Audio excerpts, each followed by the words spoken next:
اعوذ باللہ من الشیطان الرجیم، بسم اللہ الرحمن الرحیم۔ آج کے سیشن کی ابتدا ہم سورہ البقرہ کی آیت نمبر 21 سے کریں گے۔ اس سے پہلے کہ ہم اپنے موضوع کی طرف جائیں اور آیات مبارکہ کی ترکیب نحوی و صرفی کریں، میں یہ ضروری سمجھتا ہوں کہ عربی زبان کے وہ قواعد جن کا ذکر اکثر و بیشتر آیات کی تحلیل میں آتا ہے، ان پہ ایک سرسری سی نظر دوڑا لی جائے۔ پچھلے سیشنز میں ہم نے مختلف اوقات میں فعل ماضی اور فعل مضارع کا موازنہ کیا تھا اور اس کے سیغے ہم نے سیکھے تھے۔ آج آپ کے سامنے الفعل المضارع کا جو ان کے جتنے بھی سیغے ہیں وہ سارے کے سارے میں نے اس ٹیبل کے اندر رکھے ہیں، تو ان کو میں ایکسپلین کرتا ہوں تاکہ دہرائی بھی ہو جائے اور یہ ذہن نشین بھی ہو جائے۔ الفعل المضارع، اور یہ کالم جو ہے یہ واحد کا ہے، ایک سنگولر، یہ مثنیٰ ہے ڈوئل، دو کا، اور یہ جمع ہے پلورل، ٹھیک ہے۔ اور پھر یہاں پہ آپ کو نظر آئے گا یہ مذکر غائب ہے، یہ مؤنث غائب ہے، یہاں پہ مذکر مخاطب ہے، یہاں پہ مؤنث مخاطب ہے، اور یہاں پہ مذکر و مؤنث دونوں متکلم کے سیغے ہیں۔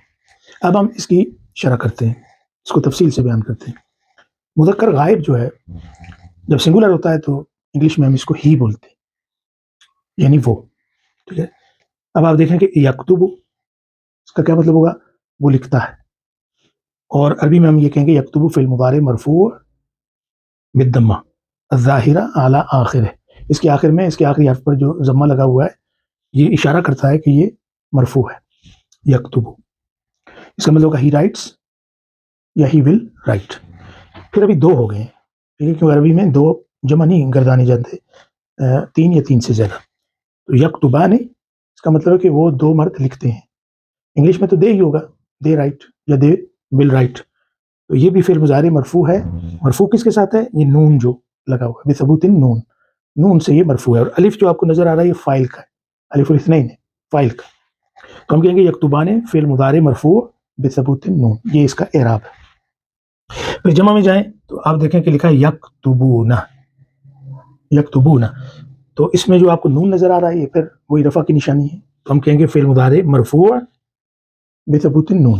اور واو جو ہے اس کو واو الجماعہ، جمع کی واو، فاعل یعنی ایک ضمیر ہے، فاعل کو ریپرزینٹ کرتی ہے، یعنی یہ دے کو ریپرزینٹ کرتی ہے۔ یکتبون کا مطلب کیا ہو جائے گا؟ دے رائٹ اور دے ول رائٹ۔ اب یہاں مؤنث غائب کی طرف، تو مؤنث غائب میں کیا ہو جائے گا؟ مؤنث غائب جب سنگولر ہے تو مطلب شی، وہ، تکتب شی رائٹس یا شی ول رائٹ، وہ لکھتی ہے یا وہ لکھے گی۔ پھر تثنیہ میں آئے گا تکتبان، وہ دو عورتیں لکھتی ہیں یا وہ دو عورتیں لکھیں گی۔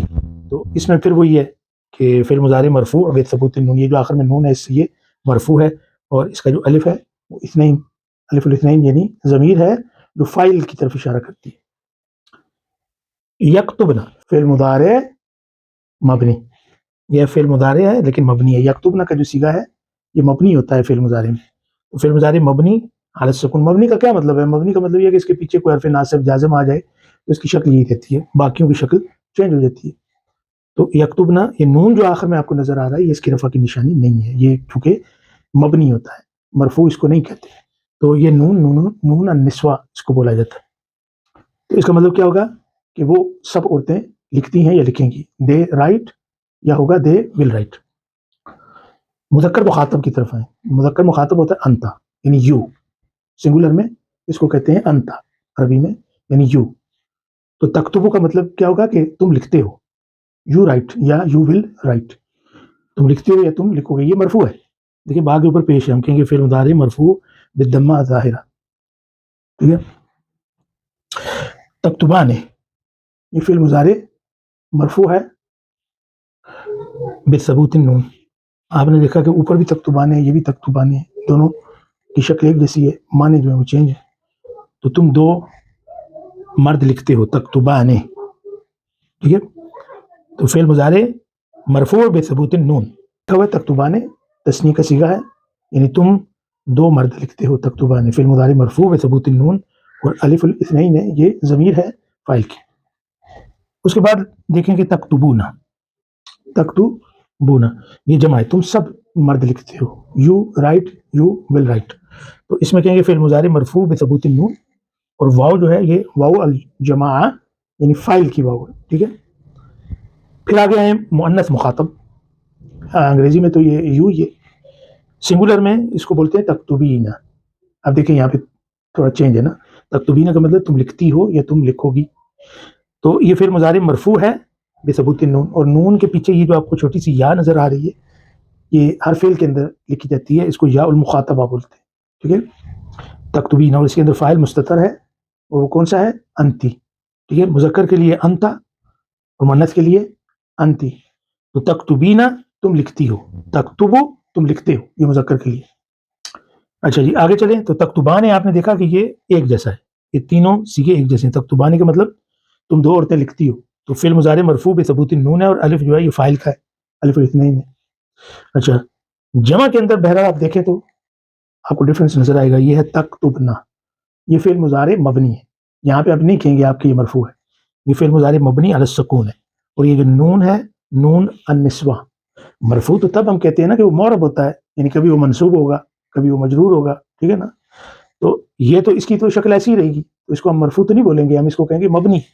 ٹھیک ہے. یہ کیا ہے؟ مبنی ہے. مبنی کا مطلب یہ ہے کہ یہ اپنی شکل کو چینج نہیں کرتا، ایسے ہی رہتی ہے. تو تکتبنا کس کے اوپر مبنی ہے؟ سکون کے اوپر مبنی ہے. ابھی آپ کو پتہ چل گیا کہ دو سیغے مضارع میں مبنی ہوتے ہیں. ایک مؤنث جمع مؤنث غائب کا سیغہ یکتبنا، اور ایک جو ہے جمع مؤنث مخاطب کا سیغہ تکتبنا. یہ دونوں سیغے، ایک یہ اور ایک یہ صرف دو سیغے ہیں مضارع میں جو مبنی ہوتے ہیں. باقی جتنے بھی سیغے ہیں وہ معرب ہیں. معرب معرب کا مطلب کبھی مرفوع ہوں گے کبھی منصوب ہوں گے. جملے میں جیسے جیسے ان کے ساتھ معاملہ ہوتا ہے، کوئی حرف ناصب حرف جازم وغیرہ لگتا ہے تو وہ اپنی شکل کو چینج کرتے ہیں، لیکن یہ دو نہیں چینج کریں گے، یہ ایسے ہی رہے. ٹھیک ہے. یہ آپ کو سمجھ آ گئی. آگے ہے مذکر و مؤنث متکلم. متکلم ہوتا ہے میں، یعنی میں بول رہا ہوں نا تو میں متکلم ہوں.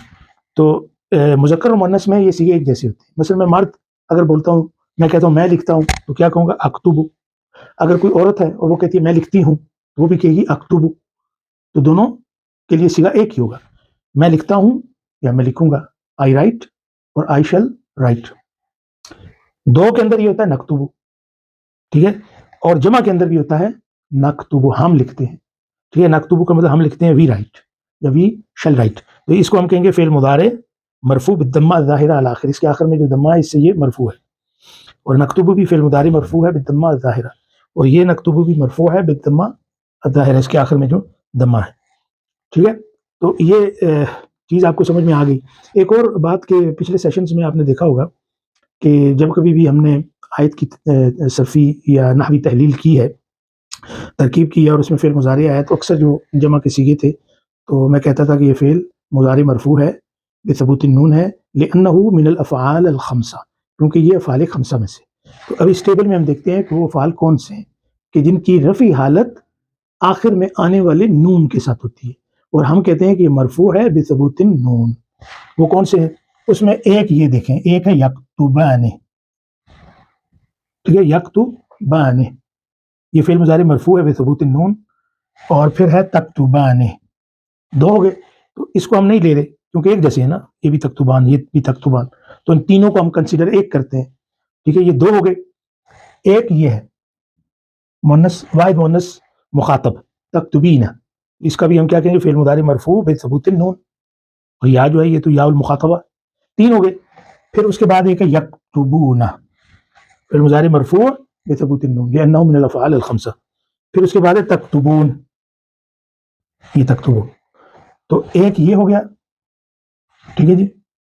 دوسرا یہ ہو گیا، تیسرا یہ ہو گیا، چوتھا یہ ہو گیا، اور پانچواں یہ ہو گیا. یہ ہیں پانچ افعال خمسہ، ان کو کہتے ہیں الافعال الخمسہ. الافعال الخمسہ جو ہیں ان کی جو رفعی حالت ہوتی ہے وہ آخر میں نون کے ساتھ ہوتی ہے بثبوت نون. یہ چیز آپ کو سمجھ آ گئی. اور اس میں جو اہم بات تھی وہ یہ ہے کہ فعل مضارع جو ہے وہ معرب ہوتا ہے، لیکن اس میں دو سیغے، یہ والا یکتبنا اور تکتبنا، یہ مبنی ہوتے ہیں. باقی سارے سیغے جو ہیں وہ معرب ہیں. ابھی آپ کو معرب اور مبنی میں بھی فرق پتہ چل گیا.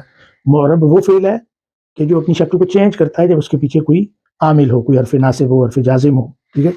اور مبنی وہ فعل ہوتا ہے کہ جو اپنی شکل کو چینج نہیں کرتا. جیسے فعل ماضی ہے تو سارے کا سارا مبنی ہے. ٹھیک ہے, تو یہ تھا آج کا ہمارا قواعد کا سبق. تو اب ہم اپنی موضوع کی طرف چلتے ہیں اور آیت نمبر 21 سورہ البقرہ اس کی ہم ترکیب نحوی کرتے ہیں. جی تو ملاحظہ کیجیے بورڈ کے اوپر سورہ البقرہ کی آیت نمبر 21 ہے.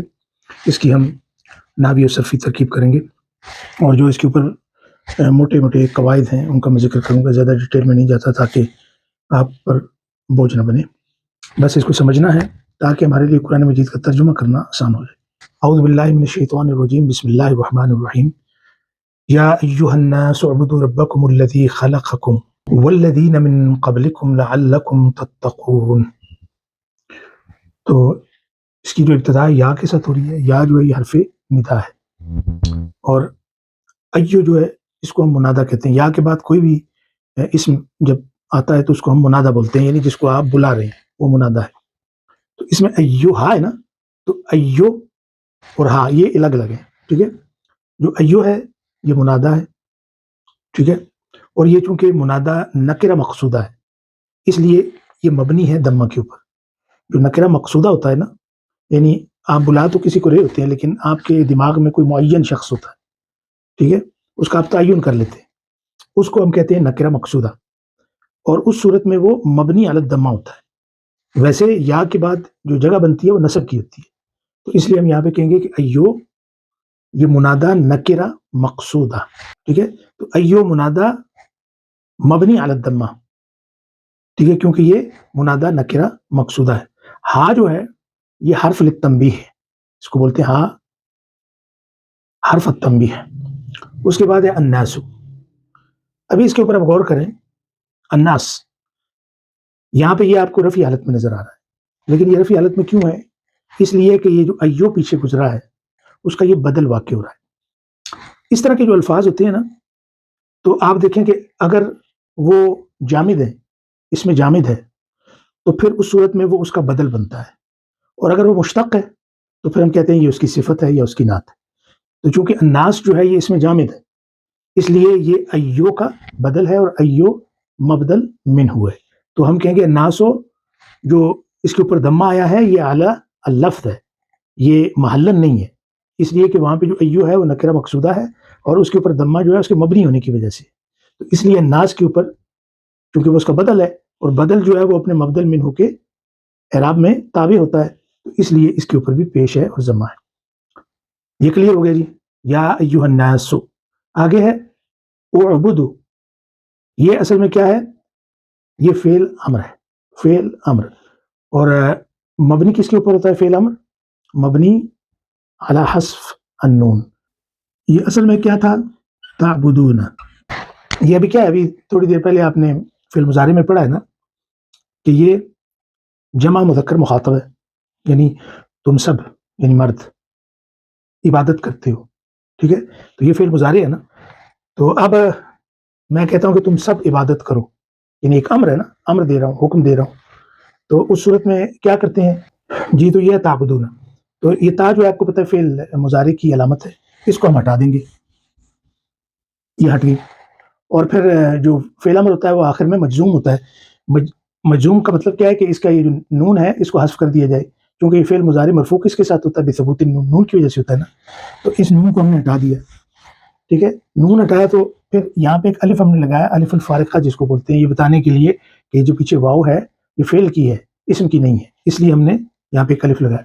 لیکن اب ہوا کیا کہ شروع میں عین ہے اور وہ ساکن ہے, ساکن سے تو آپ پڑھ نہیں سکتے نا, تو پھر ہمیں ایک حمزہ لگانی پڑے گی. ٹھیک ہے, یہ ہم نے حمزہ لگائی.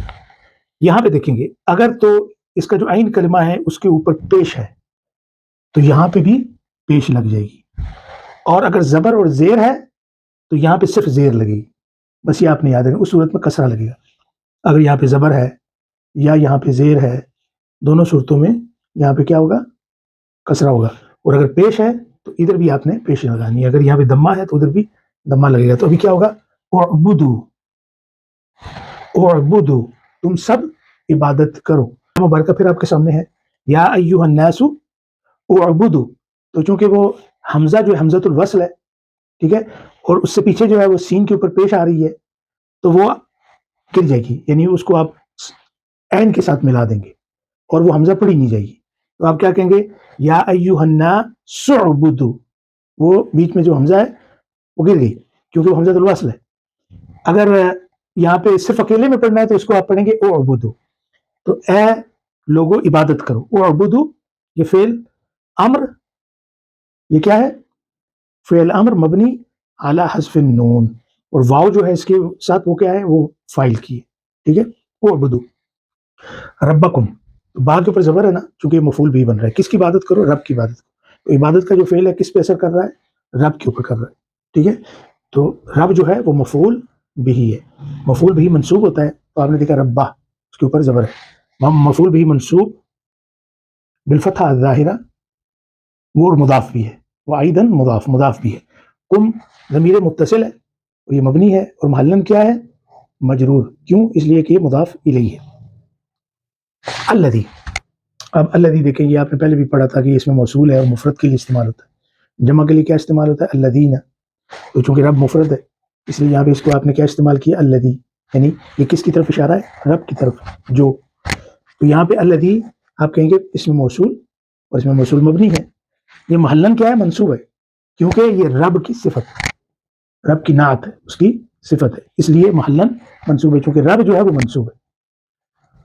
اچھا جی، الذی خلقکم، خلق یہ فعل ماض مبنی علی الفتح، قاف کے اوپر زبر ہے نا، مبنی علی الفتح، اور اس میں فاعل مستتر ہے، تقدیرہ ہوا، یعنی اللہ کی طرف، رب کی طرف اشارہ ہے، ٹھیک ہے؟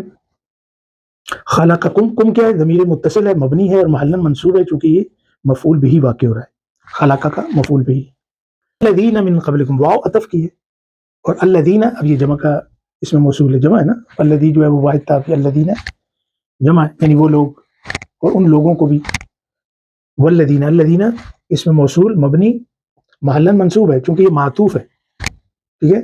کم کے اوپر یہ معطوف ہے، تو کم چونکہ مفعول بھی تھا اور منصوب تھا، تو یہ الذین بھی منصوب ہے، چونکہ یہ بھی مفعول بھی بن رہا ہے۔ والذین من قبلکم، تو من حرف جر ہے، قبل اس میں مجرور ہے، ٹھیک ہے؟ یہاں پہ یہ ظرف نہیں ہے، اس لیے اس کے نیچے زیر آئی ہے، اگر ظرف ہوتا تو مبنی ہوتا۔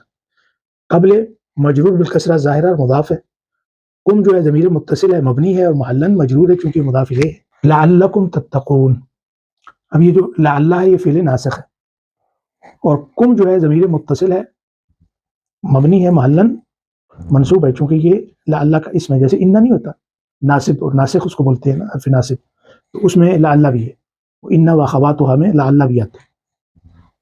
تو کم کیا ہے؟ ضمیر ہے، مبنی ہے، محلن کیا ہوگی؟ منصوب، چونکہ لعل کا اسم ہے، لعل کا جو اسم ہے ان کی طرح وہ منصوب ہوتا ہے۔ تتقون،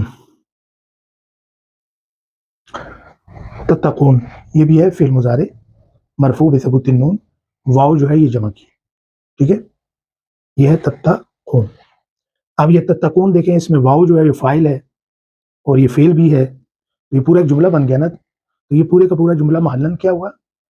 محلن مرفوع ہے، کیونکہ لعل کی خبر ہے، تو لعل کا جو اسم ہے وہ منصوب ہوتا ہے، لعل کی جو خبر ہے وہ مرفوع ہوتی ہے، ٹھیک ہے؟ اب اس کا ہم ترجمہ کرتے ہیں۔ اے لوگو عبادت کرو اپنے رب کی جس نے تمہیں پیدا کیا اور ان لوگوں کو پیدا کیا جو تم سے پہلے تھے، تاکہ تم متقی بن جاؤ۔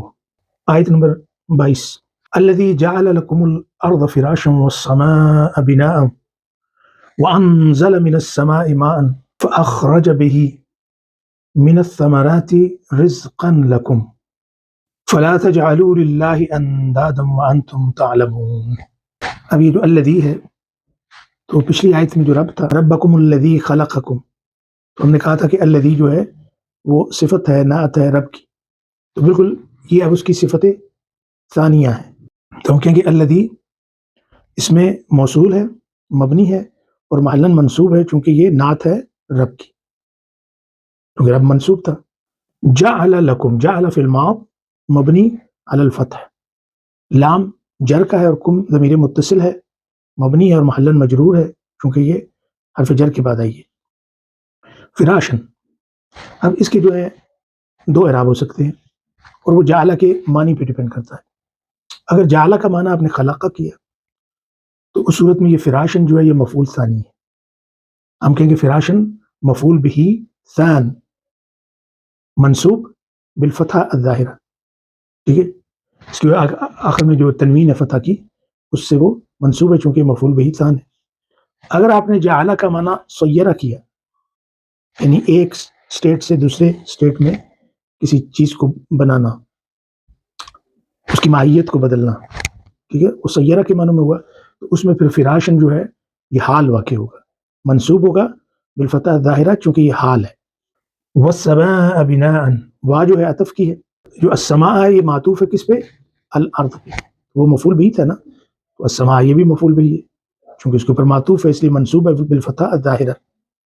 بناء کا اعراب وہی ہوگا جو فراشن کا ہے، ٹھیک ہے، کہ اگر جعلہ کا معنی خلقہ ہے تو اس صورت میں یہ مفعول بھی ہوگا، اور اگر جعلہ کا معنی صیرہ ہے تو پھر اس صورت میں یہ کیا ہوگا؟ بناء حال ہوگا۔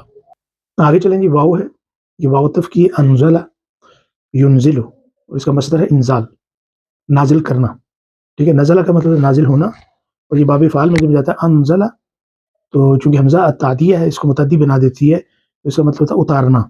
وَأَنزَلَ مِنَ السَّمَاءِ مَاءً، واو عطف کی اور انزلہ معطوف ہے کس پہ؟ پچھلی آیت کے اوپر معطوف ہے یعنی جعلہ، ٹھیک ہے، اور انزلہ کیا ہے؟ یہ فعل ماض مبنی علی الفتح، اور یہ انزلہ باب فعال میں سے انزل ینزل انزال، اس کا جو ثلاثی مجرد ہے وہ نزلہ ہے، نزلہ کا مطلب اترنا، نازل ہونا، اور اگر اس کو جب آپ متعدی بناتے ہیں، ٹھیک ہے، ورب انٹرانزیٹو سے ٹرانزیٹو بناتے ہیں تو پھر اس صورت میں آپ کیا کہتے ہیں؟ انزلہ، پیچھے ایک حمزہ لگا دیتے ہیں جس کو حمزہ التعدیہ بولتے ہیں۔ انزلہ کا مطلب ہوتا ہے اتارنا، یعنی اس نے اتارا، اس نے نازل کیا، اور اس کا مصدر ہے انزال، تو یہ جعلہ کے اوپر معطوف ہے، ٹھیک ہے۔ وَأَنزَلَ مِنَ السَّمَاءِ، من حرف جر ہے، السمائی اس میں مجرور بالکسرہ ظاہر، حمزہ کے نیچے زیر ہے، ماءً یہ مفعول بھی منصوب بالفتح الظاہرہ، یعنی کیا اتارا؟ پانی اتارا۔ فَأَخْرَجَ بِهِ مِنَ الثَّمَرَاتِ رِزْقًا لَكُمْ، فا جو ہے یہ عطف کی ہے، اخرج یخرج اخراج یہ بھی باب فعال میں سے ہے، نکالنا، اگر نکلنا ہو تو خرج ہوتا ہے، اس کو اگر آپ نے بنایا یعنی خرج انٹرانزیٹو ہے، ورب انٹرانزیٹو، اس کو جب آپ ٹرانزیٹو بناتے ہیں، متعدی بناتے ہیں تو پھر وہ جاتا ہے اخرج، یعنی باب افعال میں اس کی پیچھے حمزہ التعدیہ لگاتے ہیں، اخرج یخرج اخراج، اور اس کا اسم الفاعل ہوگا مخرج۔ تو اب اخرج بھی جو ہے معطوف ہے انزلہ کے اوپر معطوف ہے، اور فعل ماض ہے مبنی علی الفتح، فاخرج به، تو با حرف جر ہے، اور ہی جو ہے یہ ضمیر ہے متصل ہے، مبنی ہے اور محلاً مجرور ہے کیونکہ اس کے پیچھے با لگی ہے، من حرف جر ہے، ثمرات اس میں مجرور بالکسرہ الظاہرہ، تا کے نیچے جو زیر ہے یہ اس کے مجرور ہونے کی نشانی ہے، رزقاً مفعول بھی منصوب بالفتح الظاہرہ، تو یہ اخرج کا مفعول بھی ہے، لکم لے حرف جر، کم ضمیر متصل مبنی ہے محلاً مجرور ہے چونکہ اس کے پیچھے حرف جر لگا ہوا ہے۔ فلا تجعلوا، فا جو ہے پھر عطف ہے، اور یہ لا جو ہے یہ لا الناہیہ ہے، ابھی اس کا میں تھوڑا سا آپ کو فرق بتاتا ہوں۔ ابھی دیکھیں یہ شروع میں ہم نے فعل مضارع کا ایک پورا ٹیبل پڑھا تھا، اس کے اندر یہ لفظ تھا نا تکتبو، مطلب ہے ایک کہ یو رائٹ، شی رائٹس بھی اس کا مطلب ہے، ابھی ہم یو لیتے ہیں کہ تم لکھتے ہو، اس کو جب نیگیٹو بنانا ہوتا ہے نا فعل مضارع کو تو سمپل سا کام کرتے ہیں کہ پیچھے لا لگا دیتے ہیں، تو کہتے ہیں لا تکتبو، تو یہ کہ یو ڈونٹ رائٹ، تم نہیں لکھتے ہو، تو اس صورت میں یہ جو لا ہے یہ نافیہ کہلاتی ہے، لا ان نافیہ، چونکہ نفی کر رہی ہے، لیکن اگر آپ اب اس کو روکیں تم نہ لکھو، ٹھیک ہے، تو یہ نہیں ہوئی نا، ایک تو آپ نے امر پڑھا تھا، ابھی نہیں ہے، ٹھیک ہے، نہیں کا مطلب آپ اس کو روک رہے ہیں، تو اس صورت میں اس کی جو آخر میں ہے نا یہ ساکن ہو جائے گا، لا تکتب، لا تکتب تم نہ لکھو، اب یہ جو لا ہے یہ نافیہ نہیں ہے، یہ ہے لا الناہیہ، یہ نہیں کی لا ہے، یہ فرق آپ نے ملحوظ رکھنا ہے۔ تو ابھی جیسے ہے نا تج،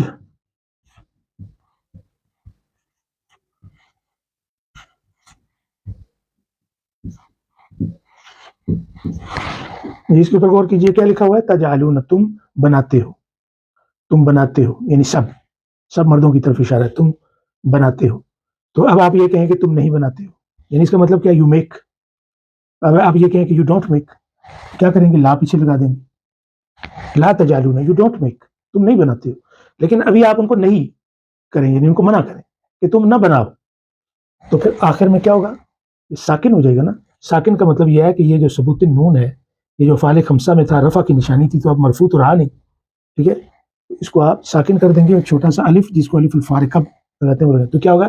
لا تجعلوا، تم نہ بناؤ. ٹھیک ہے، اب یہ نہیں ہے. اب یہ جو لا ہے یہ کس کا ہے؟ لا الناہیہ. فلا تجعلوا للہ، فا جو ہے عطف کا ہے، لا حرف ناہیہ.